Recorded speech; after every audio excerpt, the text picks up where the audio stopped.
Well, hello everyone. Welcome to GhostCast, the voice of the ghost, voicing student opinions. This week's episode, we are talking about climate change. I'm one of your co-hosts, Unnati Bhat. My pronouns are she, her, and I am a sophomore at Westford Academy. Hi, I'm Melanie Duronio. I'm your other co-host. I'm a junior, and I also go by the pronouns she, her. So today we have three students talking to us. And we start off with Bible Sing, so you can just introduce yourself, your pronouns, your grade, and maybe something a little bit about you. My name is Bhat Singh. My pronouns are he, him, and I'm a sophomore. And Ivy.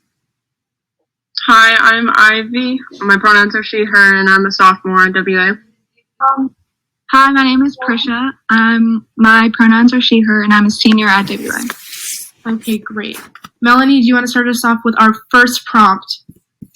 Yeah, so we're going to talk about climate change. First question we have for you is, what do you think the future will look like if climate change is or isn't addressed? And we can just go in the order of introductions. Yeah, so I guess Bhat can go first.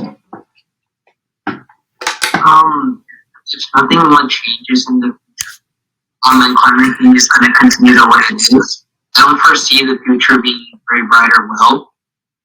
It's just because of a lot of the changes that occur from climate change. Like, global temperatures will become higher, ocean levels rise, and that means like a lot of coastal areas get flooded. We're gonna have less land to work with. People will have to move. And then also, we've been seeing a lot of the effects of climate change, like in California and Australia recently with their massive fires. If it just keeps going, it's gonna get incredibly dangerous, and we could have just like more mass casualties. And Ivy, you can go ahead. How would you answer that? Okay. I believe that if climate change isn't addressed, we're going to lead into a really poor future because we already know that global warming is going to become much more in a very worse state, and we already know that the carbon dioxide levels are very high. As it proceeds into the future, if we don't do anything about it, then I think we're going to have some risks when it comes to temperature and weather, and that's going to affect many climates around the world as well. I feel like if it is addressed and we do something about it, we're probably going to have a more conditioned and neutral future, and I think that'd be a good thing to see, and I would love to see that change happen. And Prisha, you can answer the question as well. So I agree with everything that has been said so far. I also think that it would be really detrimental if nothing is addressed also socioeconomically. And I think that we need good leaders in order to be able to address this. And I know there's already so much talk about the Green New Deal and everything that it entails. And I think that taking that step would be really beneficial for everyone. And yeah, I don't really have much else to add, but yeah, I agree with everything that's been said. So for our group prompt, and you guys can also have a discussion about this and, bounce ideas off each other, or if you, disagree or agree on anything, you can, just tell us about that. But are there any actions that you think the United States can perform right now against climate change? Or are you satisfied with how our government and our country is handling it? I, for one, I think that the United States could be doing a lot better with tackling climate change, and there's a lot more that should be done. One thing I think that we should be working on right now is just making more electrical vehicles and stuff like that, like electric cars, for example.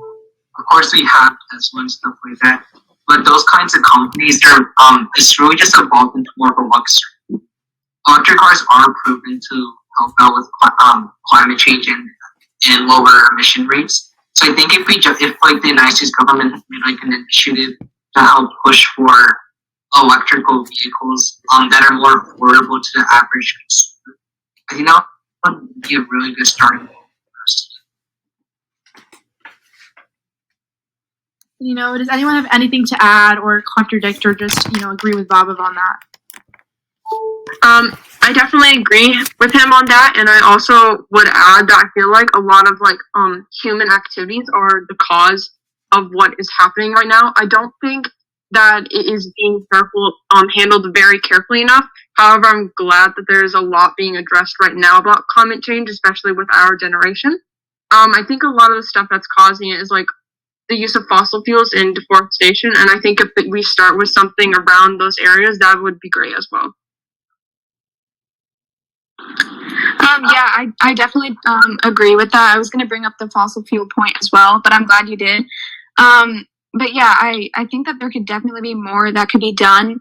I think right now it's kind of being passed off as not as important, or we can work on it later sort of thing, but it's not something that we can really push off anymore. It's something that's affecting lives right now and has been for a very, very long time. And if we don't address this soon and quickly and effectively in the right way, a lot of things will go down the wrong road. And yeah, I think there's definitely things that are in the process right now of addressing this issue, but I think there can always be more that can be done. And we don't want to leave this up to future generations. We kind of want to be able to address this quickly, like I said before, to avoid repercussions in the future. And I think I agree with a lot of what she just said. I think what we also need to keep in mind though, it's just how we as humans behave on a regular basis. For example, people could just carpool somewhere instead of using an extra plastic bag. People could just use something else, or just stop using plastic bottles. I feel like if we just made all those simple changes in life, and obviously some of those might not be possible for COVID. If we just worked harder to make sure we have those behavioral changes. I just wanted to add one more point, that I know that taking these larger steps towards addressing climate change can be financially restraining, or it can be really expensive and hard to accomplish. However, I think something that a lot of people need to kind of realize is that, of course, it's going to be expensive because we're trying to address such a large issue, and it's something that we need to put in that money for to address this issue in the right way. And yeah, that's all I have. No one else has anything to add, we can go on to the next question. This can be another group discussion question, but how do you believe politicians should step up on issues regarding climate change? And again, like Bob mentioned earlier, what is your opinion on the reaction to the California wildfires? And that could include public reaction, government reaction, any types of reactions. I think the government's reaction to climate change has been kind of polarizing, to be honest, because there are some people who actively are trying to take stances against climate change, and other politicians keep arguing about the cost it has to the American people.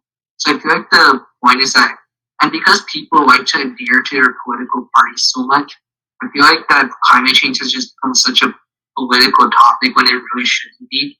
So it's kind of disappointing. I mean, especially seeing that with the California wildfires. It's an existing threat that's harming so many people and burning up so much of the land in California. But the fact that people are still here arguing that it's not really caused by climate change, and then saying stuff like the forest people should be doing better jobs. I think we just need to work on. I think politics and climate change have not mixed.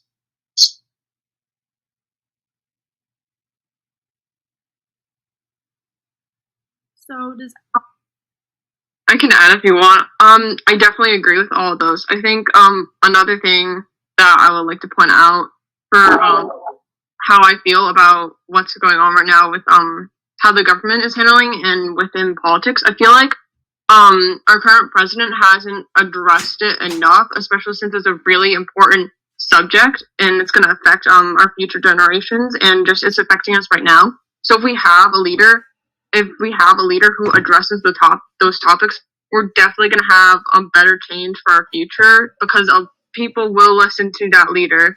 If you don't have that person up there, they won't listen to that leader. So that's one thing I would love to see addressed in politics too. And about the wildfires that happened, is in a way very scary, but also it was in a way expected because of what is currently happening right now, and what we know about what it's like with the climate right now. But that's all I really have for that. I just wanted to address some of the things that have been said as well, and I agree with the first point that was made about the polarization. I think that there's lots of finger pointing instead of actually trying to address this in a united way. And I know that politics right now are really, really polarized. So the chance of becoming united over any issue the chances are very slim. But like it was mentioned before, climate change is not something that should be political. It's very real, and it should be addressed in the proper way. And instead of pointing fingers or arguing about it, I feel like the government officials right now and the authorities that we have should try to come together to create solutions instead of just arguing over it, because that's not really getting us anywhere. So yeah, that's all I have on that. Well, that has been so great to hear all of your opinions regarding climate change in our country right now.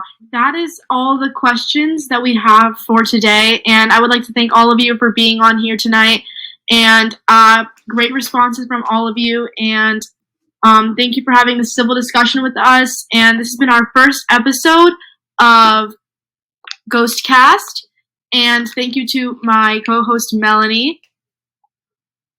And we were glad that we have students voicing their opinions and to give you guys this platform, and we thank all of our listeners today as well. Thank you all for being here, and have a good night.